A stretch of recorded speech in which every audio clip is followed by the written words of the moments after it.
Ce bâtiment était le bureau des adjudants, appelé Bijang en coréen, qui a assisté le magistrat local de Suwon.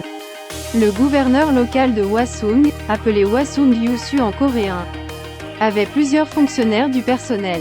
Bijang signifie à l'origine un officier d'état-major qui travaillait à l'époque pour le gouverneur, appelé Kwanchal-sa en coréen.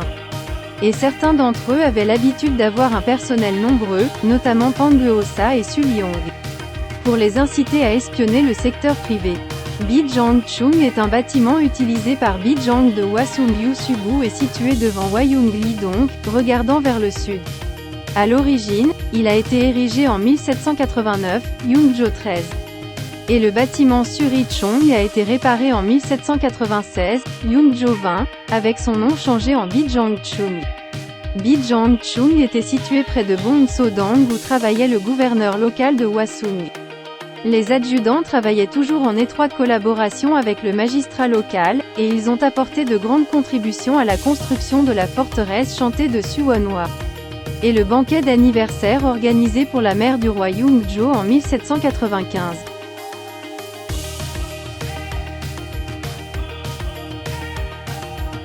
Roi Yungjo de la dynastie Joseon en Corée conçut et construit le palais Hwasungangung dans la ville de Suwon pour une politique réformatrice.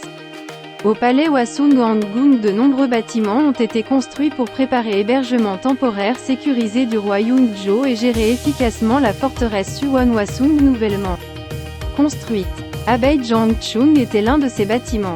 Bijangchung est un bâtiment où travaillent les secrétaires qui assistent le chef du village, afin d'assurer le bon déroulement de l'événement auquel le roi Yungjo rend visite, et gérer la forteresse Suwon Hwasung pendant les heures normales où le roi Yungjo ne vient pas en visite. De nombreux responsables gouvernementaux étaient nécessaires.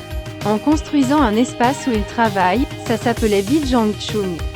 Roi Yungjo prévoyait de construire de nombreux bâtiments pour les fonctionnaires du gouvernement.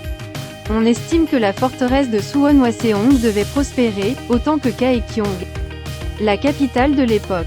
Comparée à Kaekyong, la capitale de la dynastie Joseon en Corée, la ville de Suwon ne représentait que 7% à tous égards à cette époque. Dans la ville de Suwon, roi Yungjo devrait rester 10 jours chaque année et cela a dû être très inconfortable pour lui. Le roi Yungjo devrait rester 10 jours chaque année pour me rendre sur la tombe de mon père, le prince héritier Sado. Pour la sécurité et le confort du roi Yungjo, un nouveau plan de ville a été élaboré afin d'en faire une ville prospère.